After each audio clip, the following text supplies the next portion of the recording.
Jonas é um missionário que deu muito trabalho para Deus. Jonas significa pomba, portador da paz. Ele, conforme 2 Reis 14:25, era da aldeia de Gat-Efé, situado perto de Nazaré. O livro de Jonas é de autoria do próprio profeta. As pessoas conhecem a história de Jonas com aquela cena dele dentro da baleia, né? Até as criancinhas, todo mundo conhece. Mas a história de Jonas, sintetizando, é de um homem que foi chamado por Deus para uma missão, mas ele fez exatamente o contrário. Ele foi para outro lugar, mas agora nós vamos meditar um pouco sobre o motivo que levou Jonas a ir para o lado contrário.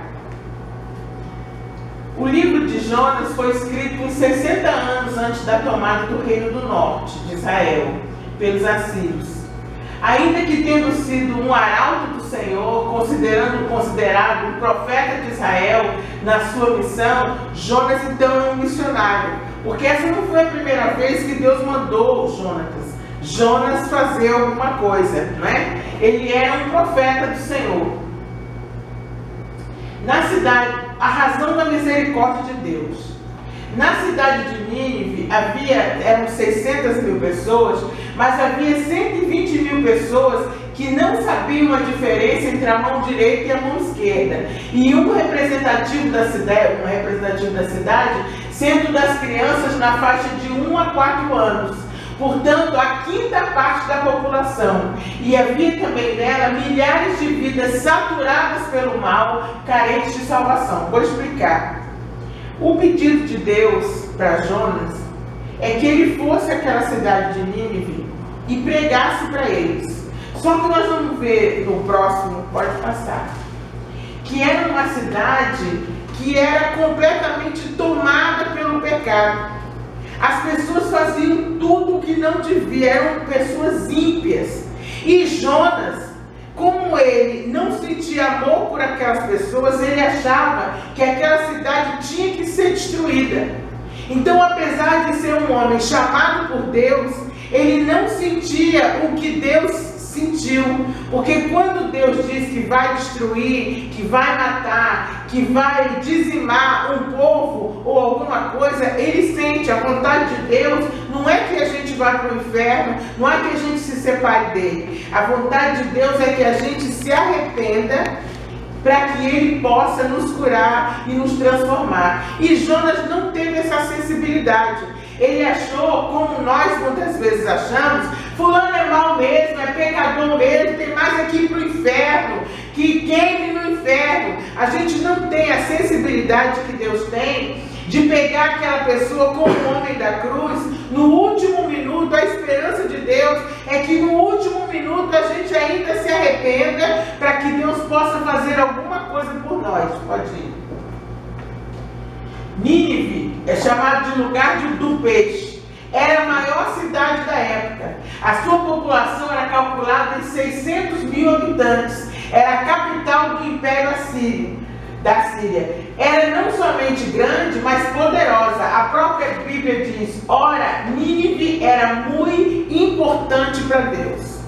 Era uma cidade com 600 mil habitantes. E Jonas, apesar de ser um profeta de Deus, ele não teve a sensibilidade de ir até lá, porque inclusive ele, na opinião dele, ele ia correr risco de vida. Ia mesmo, porque eles eram ímpios. Então, para que eu vou gastar meu tempo, vou correr risco de vida, se esse povo não vai se converter? E muitas vezes nós somos assim. Nós não falamos para as pessoas de Jesus, porque nós achamos que a pessoa não vai ouvir e não vai se converter. E essa história de Jonas é um excelente exemplo para nós nos dias de hoje. A gente não fala para A, B ou C, porque a gente acha que a pessoa não vai me dar ouvidos. A pessoa não está nem aí para Deus. E esse livro de Jonas nos mostra que quem faz as coisas não somos nós, é Deus. Quando Deus quer falar com alguém, que Ele nos manda falar com alguém, a gente tem que ir, porque a gente não sabe como a pessoa vai reagir. E Jonas, no livro de Jonas, isso fica muito claro. Pode ir. Jonas. A fuga de Jonas. Então Deus falou a Jonas, sua chamada não poderia ter sido mais clara. Porém, ele resolveu não ir a Nínive, mas fugir para Tarsis. Jonas estava tentando fazer algo impossível, escapar da presença de Deus. É muito interessante. Desde Adão, que fugiu da presença de Deus, se escondeu da presença de Deus, a gente tenta fazer isso até hoje. Deus dá ordem para a gente, manda a gente fazer as coisas e a gente tenta se esconder de Deus. Ao verificar a geografia da região, nós vemos que as duas cidades estão em direções opostas. À medida que ele procurava aproximar-se ou chegar de Tarsis, mais longe ficava do local onde Deus enviara. Assim somos nós. Quanto mais a gente vai para um lugar onde Deus não mandou ir, mais longe a gente fica do plano que Deus tem para nós, da nossa vitória, do nosso crescimento espiritual, de tudo de bom. Quanto mais a gente envereda para o outro lado, mais desgraça a gente chama para a gente, como aconteceu com Jonas. Passou por tanta coisa, porque Deus mandou ir para lá e ele foi para cá. Quanto mais você se afasta do centro da vontade de Deus e daquilo que Deus tem para você, mais você chama a infelicidade. Fugindo daquilo que Deus mandou fazer, que você acha que é desconfortável, você vai buscar um desconforto muito maior. Pode ir, meu filho. Olha só o que ele fez. Deus mandou ir para um lugar e ele foi para o oposto. Completamente. A viagem dele foi essa. Olha só onde ele foi parar. Deus falou: meu filho, venha para cá, meu filho. E o cabra andou, foi. Olha só que é assim somos nós. A gente anda vagando fora da vontade de Deus, até que um dia a gente fica mesmo como ele, dentro do corpo de uma baleia, que já nós vamos ver, que ele disse que estava no inferno. É assim que a gente se sente fora da vontade de Deus. A gente se sente sem saída. Isso é uma alegoria. Pode ir. E a desobediência. Deus revelou seu propósito a Jonas: pregar para Nínive, capital da Síria, poder mundial e o país mais temido e odiado pelo povo de Deus. Era uma cidade poderosa e perversa. Jonas odiava os assírios e temia suas atrocidades. Sua aversão àquele povo era tão grande que ele não queria que eles recebessem o perdão de Deus. Essa é a verdade. Na verdade, temia que aquele povo se arrependesse. Por essa razão, desobedeceu a Deus, não sabendo ele que a desobediência é a consequência e a causa de todos os nossos males. Ele, ao invés de amar como Jesus depois ensinaria, né, amar os seus inimigos, ele não tinha essa noção. Pecador tem mais é que morrer. Então ele nem queria ir, exatamente porque na cabeça dele deve ter dito: não, eles vão pedir perdão a Deus, Deus vai perdoá-los e o pecado deles vai ficar por isso mesmo, porque no fundo nós somos assim. Jonas, então, fugiu da vontade de Deus, fugiu da presença de Deus, fugiu de sua missão, e a consequência da desobediência, as consequências, Deus enviou uma grande tempestade na vida da gente. As tempestades sempre aparecem quando a gente está fora da vontade de Deus. A tempestade vem e a impressão que a gente tem é que a gente vai naufragar mesmo. Deus enviou um grande peixe para que tragasse Jonas, ou seja, sem saída. Quando você está longe da presença de Deus, você fica sem saída. Qual é a saída de dentro de um peixe com a boca fechada? Não tem. Não tem. Então a gente se sente ali enclausurado no problema, sem saída e isolado, sozinho. Isso é que é interessante. E esteve Jonas 3 dias e 3 noites nas entranhas do peixe. Jonas chegou a dizer que estava no inferno, separado de Deus. E orou Jonas ao Senhor, seu Deus, das entranhas do peixe, e disse: na minha angústia, clamei ao Senhor, e ele me respondeu, do ventre do inferno. A nossa vida vira mesmo um inferno quando a gente está longe da presença de Deus. A gente fica sozinho, isolado, trancado dentro do nosso problema e sem saída, e pedindo a Deus que ele dê um escape. O único escape dele era o peixe abrir a boca. Agora, o mais natural seria, uma vez engolido, aquilo ser digerido e sair miudinho por outra parte. Vamos. Aí acontece uma coisa interessante. A indiferença dele e a depressão que ele entra em seguida é tão grande que ele dorme no barco. Todo mundo afundando, ele não quer falar com Deus. Ou seja, ele sabia que ele errou, ele sabia que estava correndo risco, mas ele não queria falar com Deus, ele sabia que ele estava todo errado. E muitas vezes nós estamos assim. A gente está todo errado, está longe de Deus, mas não quer falar com Deus, porque a gente sabe que se falar com Deus, Deus vai vir com a peia. Então o cara, olha a fuga. Ele fugiu por fora, o corpo dele fugiu, se afastou fisicamente e por dentro também ele arranjou um meio de fugir da realidade. Que a realidade não era nada boa. Pode ir.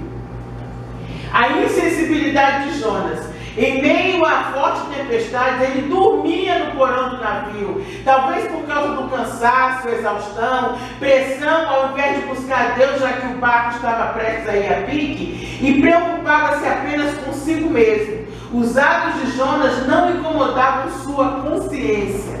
Ao invés de orar, ele dormia. Dormiu como Sansão, o sono da carnalidade. Ele dormia nas pernas de Dalila. Elias, o sono do desânimo. Aquela quando a gente está desanimado, que vai para a caverna, não quer ver ninguém, não quer falar com ninguém. Dormiu como os discípulos no Monte das Oliveiras. Jesus mandou vigiar e eles não vigiaram, o sono da negligência. Como Lázaro, o sono da morte. Pode ir, meu filho. Olha ele dentro da baleia, do grande peixe, né? Ninguém diz que é baleia, é um grande peixe. Pode passar. Jonas orou ao Senhor de dentro da barriga daquele peixe. Chega um momento na vida da gente que a gente não tem mais saída. Deus espreme, quando a gente está fora da vontade de Deus, Deus espreme a gente, espreme, até que chega uma hora, ele não tinha mais o que fazer. Ele só orou porque ele não tinha mais o que fazer, ele não tinha saída.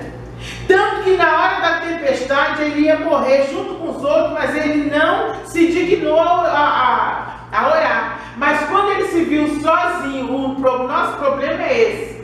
A gente se sente sozinho, isolado, sem saída. Aí a gente se lembra, não, agora deixa eu ir para o último recurso. O que nós devemos fazer é usar a oração como o primeiro e não como o último recurso.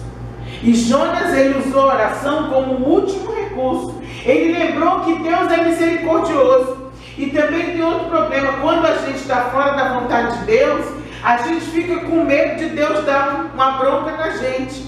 Mas é melhor você enfrentar a bronca de Deus do que você ficar ali a vida inteira só se machucando, e o pior é que é interessante é que você não morre.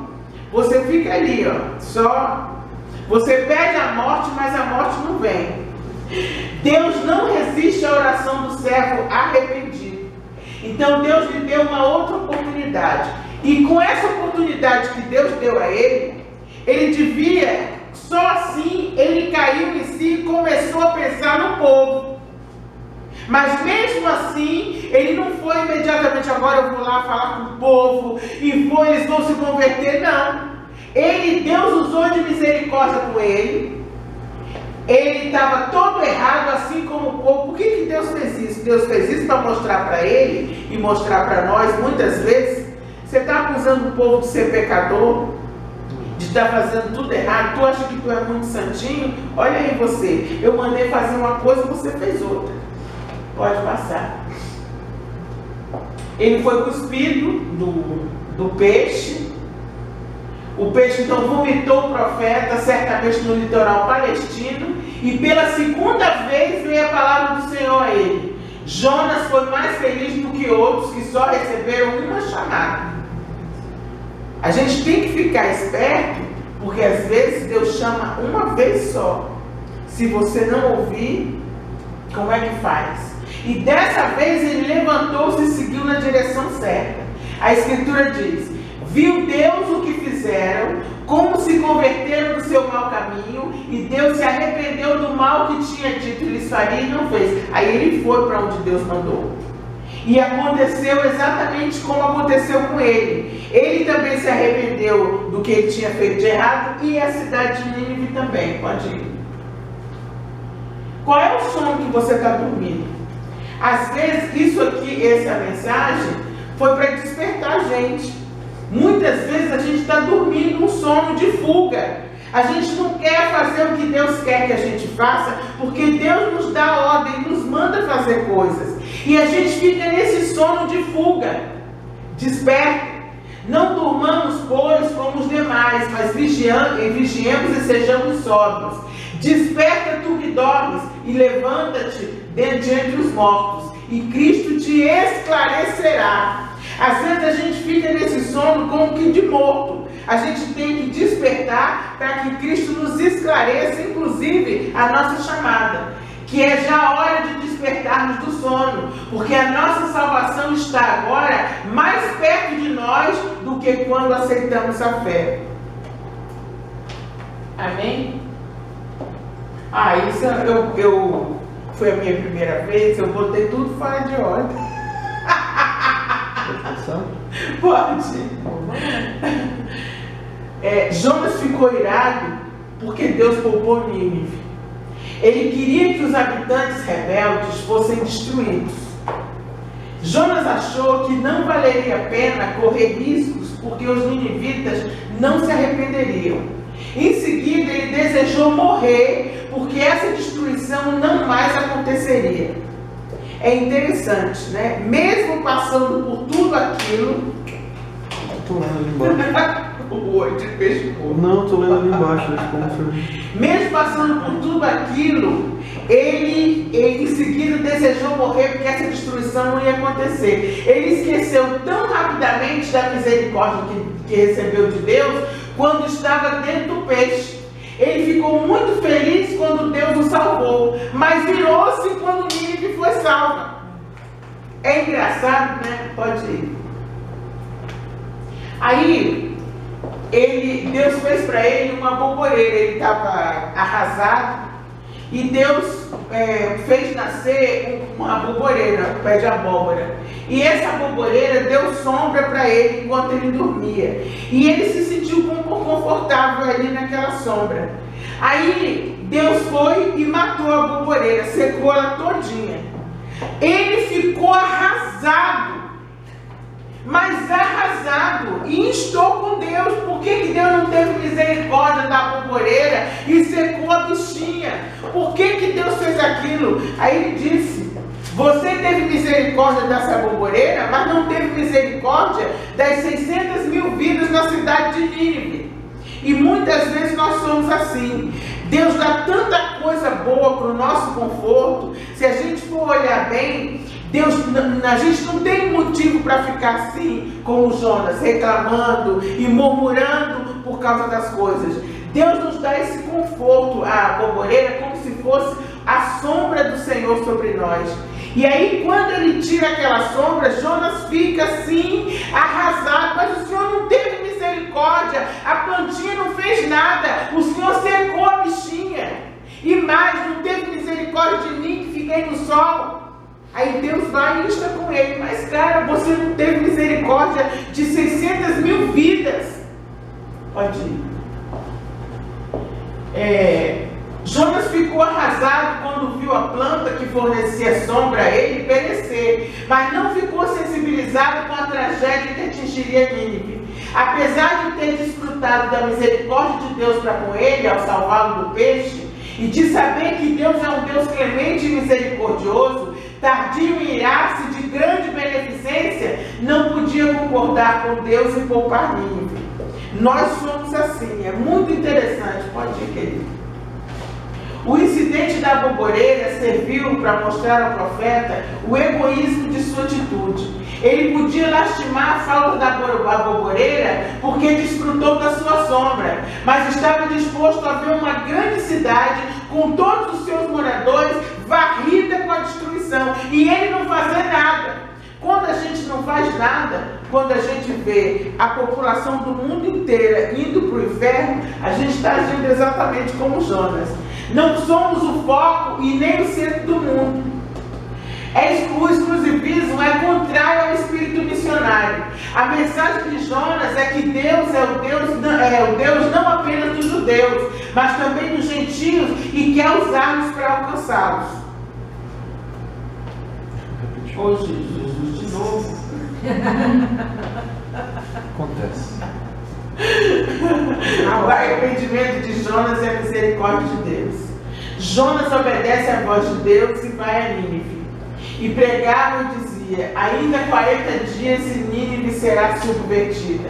Os ninivitas ouviram a palavra de Jonas, creram e temeram a Deus, humilharam-se perante Deus, clamaram fortemente a Deus, converteram-se a Deus e Deus perdoou os ninivitas. Acabou. E Deus não destruiu a cidade. Arrependei-vos. Essa é a mesma pregação. Engraçado que depois vem João Batista, vem Jesus, é sempre a mesma pregação. Arrependei-vos.